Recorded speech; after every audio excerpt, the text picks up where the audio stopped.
இந்த நம்முடைய ஏரியாவில் பிற விஷயத்தை மக்கள் மத்தியில் இன்டர்நேஷனல் கருத்தை முதல்ல கொண்டு வந்து பிரச்சாரம் செய்தவர் அக்கரைப்பேட்டை சேர்ந்த அன்சார் தப்லீகி அவர்களிடம் நான் நேரடியாக கேட்டிருக்கிறேன், ஷேக் இது வெட்டொண்டு துண்டு ரெண்டாக இருக்கக்கூடிய ஒரு சட்டமா அல்லது இஜ்திஹாதுக்குரிய ஒரு விஷயமா என்று கேட்டபோது மிக தெளிவாக இந்த மிம்பரிலே அல்லாஹ்வை சாட்சியாக வைத்து வல்லாஹி சொல்கிறேன், அவர் சொன்னார் இது இஜ்திஹாதுக்குரிய விஷயம் என்று. அப்படி இருக்கும் போது ஏன் உதாரணமாக பாலமுனையிலே மக்கள் எல்லோரும் ஒன்றாக பெருநாள் கொண்டாடுவதை இரண்டாக பிரிக்க வேண்டும் என்று ஏன் சிந்திக்க வேண்டும்? இந்த மக்களுடைய வீடுகளிலே இரண்டு பெருநாளை ஏன் உருவாக்க வேண்டும்? அல்லாஹ்வை பயந்து கொள்ள வேண்டும்.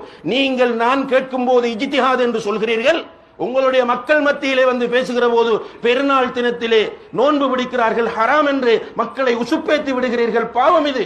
அல்லாஹ்வை அஞ்சிக் கொள்ள வேண்டும். இங்கே இருக்கிற எல்லோரையும் சாட்சியாக வைத்து அல்லாஹ்வை சாட்சியாக வைத்து வல்லாஹி நான் சொல்லிவிட்டேன். ஷேக் அன்சார் தப்லீகி அவர்களிடம் நான் கேட்டேன், ஷேக் இது இஜ்திஹாதுக்குரிய விஷயமா அல்லது வெட்டொண்டு துண்டிரண்டு என்று வரக்கூடிய நஸ்ஸான விஷயமா என்று அவர் தெளிவாக சொன்னார், சகோதரர்களே இது இஜ்திஹாதுக்குரியது என்று.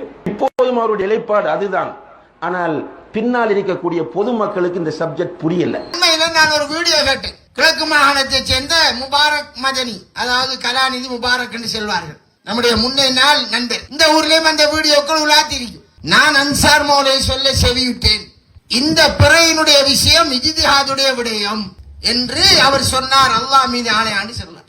இப்ப நான் சொல்ல இஜ்திஹாதுடைய விஷயம் தான், அது வேற என்று சொல்லி போட்டு அவர் என்ன சொன்னார், இப்படி சொன்னவர் பாலமுனை என்ற இந்த ஊரை பிளவுபடுத்துறாரு. எதை சொல்லி? இஜ்திஹாதுடைய விஷயத்தை சொல்லி பிளவுபடுத்துறாரு என்று சொல்ல. இந்த வீடியோ கேட்டோன்னே நம்முடைய சகோதரர் நிலப்பாடு எனக்கு புரியல. என்ன சொல்ல வாரார்? ஒரு விடயம் இஜ்திஹாத் என்றால் குழப்பம் வரும் என்றால், மக்களுக்குள்ள பிளவு வரும் என்றால், நாம எதை சரியாக கண்டோமோ அந்த விடயத்தை மக்களுக்கு மத்தியில் சொல்லாமல் நடைமுறைப்படுத்தாமல் ஒத்துமைக்காக வாய் மூடி மௌனமாக இருக்க வேண்டும் என்று சொல்ல வருகிறீர்களா அன்புக்குரிய சகோதரர் முபாரக் அவர்கள் என்று இந்த மேடையினூடாக உங்களும் கேள்வியாக கேட்க, அதுக்கு பதில வீடியோ நீங்களும் போடும். அவருடைய கேள்வியினுடைய தோரணை அப்படித்தான் இருந்து ஒரு இஜ்திஹாதுடைய விடயம் என்கிற நாம் அதை சொல்லி ஊர குழப்புறோம். அப்படியா?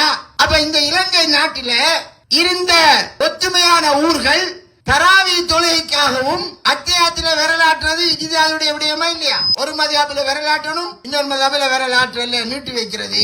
ஷாஃபியில் ஒரு கருத்து, ஹனபியில் ஒரு கருத்து, மாலிக்கில் ஒரு கருத்து, அரிசியில் ஒரு கருத்து. குனூத்து ஷாஃபி மதுஹபில குனூத் ஓதணும், ஓதாட்டி சஜ்தா செய்யணும், அனை மதுஹபில் ஓதக்கூடாது. ஷாஃபி மதுஹபாக்கள் காட்டுற குனூத்துடைய ஹதீஸ ஹனை மதுஹபாக்கள் லைஃபங்காங்க, ஷாபியாக்கள் ஆதாரம் எங்காங்க. விரலாட்டோணும் என்ற ஹதீஸ அல்பானி சஹீஹங்கார், பின்பாசி வைஃபங்கார். தொழுகையில் உள்ள விஷயம் எத்தனை விஷயம் சொல்லி தொழுகையில 3, அதுல பரலான தொழுகையில 3 சப்ஜெக்ட் வரும். ஒன்று விரலாட்டுறது, இது அதோடைய விடயம். ரெண்டாவது என்ன? குனூத். மூணாவது என்ன? நெஞ்சில தக்பீராட்டுறது. நெஞ்சில தக்பீராட்ட ஹதீஸ சில அறிஞர்கள் லைஃபங்கிறார்கள், சில அறிஞர்கள் செய்யுங்கார். அப்ப உங்களை போல மதீனாவில இருந்து படிச்சு வந்த அறிஞர்கள் அவர்களுடைய ஊரில மதீனாவில அவர்கள் படிச்சு போட்டு வந்த மாதிரி, அல்ல இந்த தௌஹீத்வாதிகள் என்று சொல்ற மௌலைமார்களுடைய கருத்தை கேட்ட மாதிரி ஊர்ல பள்ளிவாசல போய் தொழுதார்கள். தொழக்க விரலாட்டினாங்க, நெஞ்சில தக்பீராட்டினாங்க, சுபோதோ குனூத்தோதாம இருந்தாங்க. பள்ளிவாசல பிரச்சனை வந்தது. அப்ப என்ன செய்தேன்? இலங்கையில தௌஹீத் பள்ளி என்று சொல்லி இலங்கை புள்ளா இத்தனை பள்ளி எல்லாம் கட்டின, பெரும்பான்மையான பள்ளி என்னத்துக்கு கட்டினேன்? ஊரை ஒத்துமை குறையுமே, ஊர் ரெண்டாகுமே, மற்றவன் பார்த்து சிரிப்பானே என்று அப்படியே வாய்மூடி இருந்திருக்கலாம் இல்லையா? இது அதோட விடயம் தானே. ஆனா என்ன செய்தேன், என்ன சொன்னேன்? இல்ல, நாம சரியென்று கண்டதை நாம சரியாத்தானே செய்யலாம். அது இஜ்திஹாதுடைய விடயம் என்றாலும் நான் இதை சரியாக காண்றதால் நான் சரியென்று கண்டதை, எதை நான் தவறாக காண்றேனோ அந்த தவறான காரணிக்காக சரியென்று கண்டதை விட்டுவிட்டு தவறாக கண்டதை ஊரோடு சேர்ந்து ஒத்து செய்யணும் என்று சொல்லி இருந்தால் தனித்தனி பள்ளி வந்திருக்குமா? அடிபுடி நடந்திருக்குமா? இருப்பானா? பள்ளிவாசல்ல தொழலாமண்டா தடுத்தாங்க. நாம தொழுகிறதும் அந்த 4 ரக்காத்து அங்கவருக்கு, அவன் தொழுகிறது 4 ரக்காத்து. அந்நேரம் உங்களுக்கு வழிகாட்டிய உலமாக்கள் நீங்க இன்றைக்கு செல்றபடி என்ன சொன்னேன்? சர்வதேச புறையை சரி கண்டால் சரி கண்டத மக்களுக்கு சொல்லக்கூடாது, சொன்னாலும் நடைமுறைப்படுத்த கூடாது. ஏனென்றால் ஊரின் ஒற்றுமையை குலைக்காமல் எல்லோரும் சமனாயிருக்கணும் என்று வாழ்க்கையில 2 தரம் பாரது வருஷத்தில் 2 பெருநாள். ஆனா தொழுகைங்கிறது எத்தனை நேரம் வரும்? ஒரு நாளைக்கு 5 தரம் போகணும். பக்கத்து வீட்டுல பள்ளிக்கு போய் சுபவுல குனுத்து ரசூலுல்லாஹ் ஓதல் என்று நாம தொழுதால் பள்ளியில பிரச்சனை வருது. தனி பள்ளி கட்டு என்று யார் வழி காட்டினேன்? நீங்கள் நம்பியிருக்கக்கூடிய நிறுவனங்கள் தானே கூடுதலா பள்ளியை கட்டியது. எதற்காக கட்டினது? காசுகள் வருகிறது கணக்கு காட்டணும் என்றதுக்கு கட்டினா இல்லை, குர்ஆனும் சுன்னாவும் சரியாக கண்டதை நடைமுறைப்படுத்த வேண்டும் என்ற கொள்கைக்காக கட்டினா. கொள்கைக்காக தானே கட்டினம் பெயர். எல்லாத்திலையும் கொள்கையை பார்க்கணும், ஊரலகத்தை பார்க்கப்படாது. ரசூலுல்லாஹ் சொன்னால் அதை எவருடைய திருத்திக்கா முடக்கூடாதுன்னு சொல்லி போட்டு புறையில என்ன சொல்லையல் ஊரை குழப்புறால் உங்களுக்கு நீங்களே முரண்படுகிறீர்கள் இல்லையா?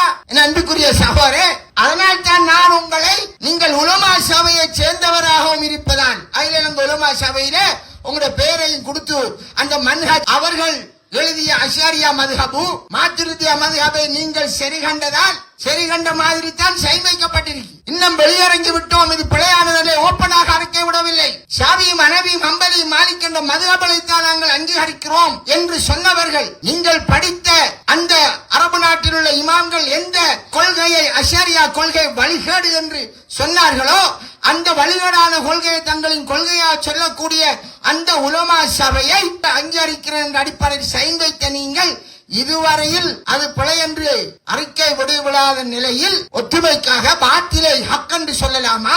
பாத்திலுக்கு சைன் வைக்கலாமா?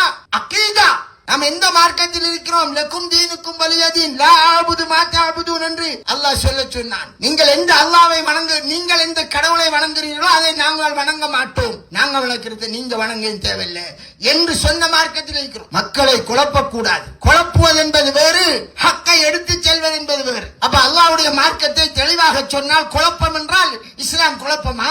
ஷாஃபி இமாமுக்கு மாற்றமாக அஹமது இமாம் பத்வா கொடுத்தது குழப்பமா? மாலிக் இமாமுக்கு மாற்றமாக ஷாஃபி இமாம் பத்வா கொடுத்தது குழப்பமா? அந்த ஷாவோட ஒரு கேள்வி இருக்கிறது என்றால் அவருடைய வீடியோ கிளிப் சின்னதுதான். நிறைய பேர் அதுக்கு பதில் சொல்லணும்னு சொன்னார்கள். இமாம் இப்னு தைமியா ரஹ்மத்துல்லாஹ், நானும் அவரும் ஏற்றுக்கொண்ட ஒரு இமாம், உலகத்தில் இருக்கிற குர்ஆன் சுன்னாவாதி அனைவரும் ஏற்றுக்கொண்ட ஒரு இமாம் இப்னு தைமியா ரஹ்மத்துல்லாஹ். அவர் ஒரு 4 தரம் ஜெயில அடைக்கப்பட்டிருக்கார். இப்ப 700 வருடம் முந்தியவர், 7ஆம் நூற்றாண்டை சேர்ந்தவர். அந்த காலத்தில் இஸ்லாமிய ஆட்சி என்று இருந்தது. ஆட்சி முஸ்லிம்கள் ஒரு ஆட்சியங்கள் இருந்தார்கள். அந்த காலத்தில் அவர் ஜெயில் அடைக்கப்பட்டார். அது என்னதுக்காக தெரியுமா? அன்றிருந்த இஸ்லாமிய ஆட்சியின் கீழ் இருந்த உலமாக்கள் எல்லோரும் சொன்ன பத்வாவுக்கு மாற்றமாக, அனைத்து உலமாக்களும் சொன்ன பத்வாவுக்கு மாற்றமாக இப்னு தைமியா ரஹ்மத்துல்லாஹ் ஒரு பத்வா கொடுத்தார். இஜ்திஹாதுடைய மசாலா, தலாக்குடைய விஷயத்தில், தலாக்குடைய ஒரு மசாலா, விவாகரத்துடைய மசாலாவிலே அன்றிருந்த ஒட்டுமொத்த உலமாக்கள் சொன்ன பத்வாவுக்கு மாற்றமாக ஒரு இஸ்லாமிய ஆட்சி என்று நடந்திருக்கிற அந்த காலத்தில் அவர் ஒரு பத்வா கொடுத்தார். அந்த பத்வாவை மீள பெற்றால் அவரை ஜெயில ஓட்டிக்க மாட்டார்கள். அவர் என்ன தெரியுமா? ஆட்சியாளரை பார்க்கவில்லை, உலமாக்களை பார்க்கவில்லை, எது ஹக்கோ ஹக்கை ஹக்காக சொல்லணும் என்று 6 மாதம் டமஸ்கஸில் இருக்கக்கூடிய ஜெயில தூக்கி போட்டார்கள். அவர் கடைசி வரையும் விட்டுவாகவில்லை. அவர் தான் இப்னு தைமியா ரஹ்மத்துல்லாஹ். இஜ்திஹாதுடைய மசாலா விட்டு கொடுத்துக்கலாமே.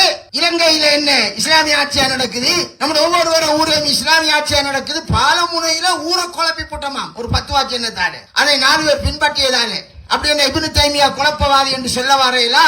அதுக்கு குறிப்பா பதில் சொல்லுங்க. ஃபிக்ஹ் மசாலா தான். ஹக்கை ஹக்காக கண்டால் எடுத்து சொன்னார்கள்.